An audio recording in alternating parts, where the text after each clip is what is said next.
السلام علیکم پیارے بچوں، ہماری جو کلاس ہے آج کی یہ ہے چھٹی کلاس کی اردو کتاب سے ایک سبق ہے ہمیں پڑھنا، اس کا نام ہے، سبق کا نام ہے صحت اور صفائی۔ تو بچوں، ہم صحت اور صفائی کے بارے میں پڑھیں گے آج۔ آپ کو پتہ ہے کہ صحت کی صفائی ہمارے لیے کتنی ضروری ہے۔ صفائی سے ہماری صحت اچھی رہتی ہے، تازہ ہوا، صاف پانی، اچھی غذائیں یا صفائی یہ ہماری زندگی کے لیے بہت ضروری ہیں۔ تو آج ہم اسی کے بارے میں پڑھیں گے سبق آپ کا۔ آپ غور سے دیکھیں گے اور مجھے سنیں گے، اس کے بعد آپ خود پڑھیں گے اور یاد کریں گے۔ صحت اور صفائی، ہماری زندگی کا دار و مدار صحت پر ہے۔ اچھی صحت کے لیے تازہ ہوا، صاف پانی، اچھی غذا اور صفائی نہایت ضروری ہے۔ یہ دار و مدار کا مطلب ہے انحصار، یعنی ہماری زندگی کا جو انحصار ہے، دار و مدار ہے، وہ سب کس پہ ہے؟ صحت پہ ہے۔ صحت اچھی ہوئی تو زندگی اچھی طرح سے گزار سکتا ہے انسان۔ تو اچھی صحت کے لیے کیا ضروری ہے؟ تازہ ہوا، صاف پانی، اچھی غذائیں اور صفائی، یہ چیز بہت ضروری ہے۔ خوراک اور پانی کے بغیر ہم کچھ دن تو زندہ رہ سکتے ہیں، لیکن ہوا کے بغیر ایک پل بھی زندہ رہنا مشکل ہے۔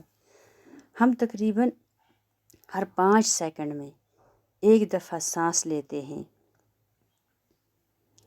ہم ناک اور منہ کے ذریعے سانس لیتے ہیں، ان دونوں کو صاف بھی کرتے رہتے ہیں۔ ناک اور منہ کی طرح ہماری جلد کا بھی اپنا مخصوص کام ہے، لہٰذا جلد کو بھی صاف ستھرا رکھنا نہایت ضروری ہے۔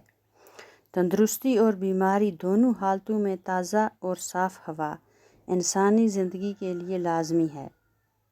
اچھا خون صرف اچھی غذا اور صاف خوراک سے ہی نہیں بنتا، بلکہ تازہ اور صاف ہوا بھی اس کے لیے ضروری ہے۔ صبح سویرے ہوا خوری سے سستی دور ہو جاتی ہے، یعنی ہوا خوری کا مطلب ہے کھلی ہوا میں سیر کرنا، یعنی صبح سویرے اگر ہم کھلی ہوا میں تھوڑا سیر کریں گے، اس سے ہماری جو بدن کی سستی ہوتی ہے یہ دور ہو جاتی ہے۔ تازہ ہوا میں تھوڑی بہت ورزش بھی کرنی چاہیے، اس سے جسم کے تمام اعضاء تندرست اور توانا رہتے ہیں۔ یہ اعضاء کا مطلب ہوا بدن کے حصے، اعضاء ہو گیا بدن کے حصے، تندرست اور توانا رہتے ہیں، یعنی طاقتور رہتے ہیں، تندرست اور طاقتور رہتے ہیں۔ تازہ ہوا غذا کے ہضم ہونے میں بھی مددگار ثابت ہوتی ہے۔ خدا کی عطا کی ہوئی نعمتوں میں پانی بڑی نعمت ہے، یعنی خدا نے ہمیں جو نعمتیں عطا کی ہیں، عطا کرنا ہو گیا انعام دینا، یعنی اللہ تعالیٰ نے ہمیں انعام میں دی ہیں یہ سب نعمتیں، تو ان میں پانی جو ہے بہت بڑی نعمت ہے۔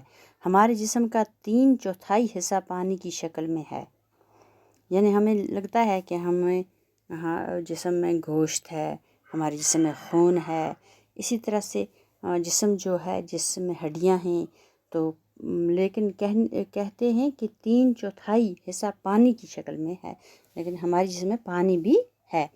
پانی خوراک کو اچھی طرح ہضم کرنے میں مدد کرتا ہے۔ پینے کے لیے پاک اور صاف پانی کا ہی استعمال کرنا چاہیے۔ ابالا ہوا پانی عام طور پر جراثیم سے پاک ہوتا ہے، یعنی جراثیم کہتے ہیں ان چھوٹے چھوٹے کیڑوں کو، جو کیڑے ہمیں نظر بھی نہیں آتے ہیں۔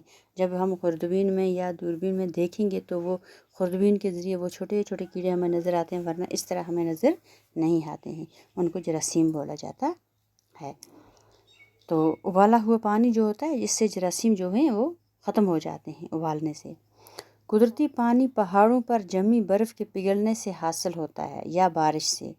کنوؤں، چشموں اور تالابوں کا پانی خالص نہیں ہوتا، اس پانی میں مختلف قسم کی معدنیاتی مادے شامل ہوتے ہیں۔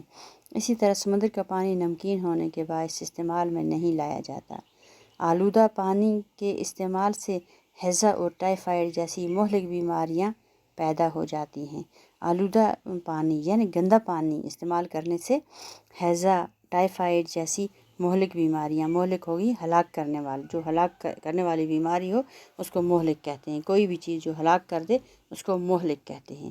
جیسے مہلک ہتھیار ہیں، گولی لگنے سے انسان مر جاتا ہے، بم پھٹا تو انسان مر جاتا ہے، اس کو کہتے ہیں مہلک ہتھیار، ہلاک کرنے والی۔ اسی طرح بیماریاں ہوتی ہیں، جیسے آج کل کووڈ-19 آپ دیکھتے ہیں کہ ہمارے اسکول بند ہیں، کس وجہ سے ہیں کہ کووڈ-19 پھیل گیا ہے۔ یہ بیماری جو ہے اس سے مہلک بیماری کہیں گے، جو ایک سے دوسرے کو لگتی ہے اور ہلاک کر دیتی ہے، اسے مہلک بیماری کہتے ہیں۔ ہوا اور پانی کے بعد سب سے ضروری چیز غذا ہے۔ ہماری صحت کا انحصار غذا کے درست انتخاب پر ہے، لہٰذا غذا کا انتخاب ایسا ہونا چاہیے جو پورے جسم کی نشو و نما کے لیے مفید ہو اور ہمیں تندرست رکھے۔ مطلب کہتا ہے کہ جو بھی ہماری صحت کے لیے کیا چیز ضروری ہے، ہماری جسم کی نشو و نما کے لیے مفید ہو، ایسا ہونا چاہیے، لہٰذا غذا کا انتخاب ایسا ہونا چاہیے۔ یعنی ہم وہ غذا چنیں، وہ چیز چنیں جو کھانے میں ہمیں لگے کہ یہ ہماری اس کو جسم کو نشو و نما ہوگی، ہمارا جسم تندرست رہے گا، ہمیں وہی انتخاب کرنا چاہیے، ایسے ویسے ایرے غیرے چیزیں نہیں کھانی چاہیے۔ قدرت نے دنیا کے مختلف خطوں میں مختلف غذائی اجناس کی پیداوار کی سبیل رکھی ہے۔ مقامی پیداوار سے حاصل ہونے والی غذائی اشیاء، موسمی پھل اور سبزیاں وغیرہ صحت مند انسان کی توانائی برقرار رکھنے کے لیے مفید ثابت ہوتے ہیں۔ غذائی اشیاء ہو گئی جو کھانے پینے کی چیزیں ہیں، یعنی جو ہم کھاتے پیتے ہیں وہ چیزیں جو ہیں مقامی پیداوار سے حاصل ہونے والی، یعنی خود جو ہم حاصل کرتے ہیں، یہاں پیداوار ہوتی ہیں، ہم خود حاصل کرتے ہیں زمین سے، یا سبزیاں یا موسمی پھل جو ہوتے ہیں، یہ صحت کے لیے بہت مفید ہوتے ہیں۔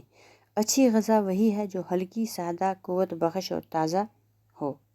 غذا کے انتخاب میں اس بات کا بھی خیال رکھنا چاہیے کہ جسم کی نشو و نما کے لیے ضروری اجزاء مثلاً پروٹین، حیاتین، نشاستہ، شکر، چکنائی اور نمک وغیرہ اس میں موجود ہوں۔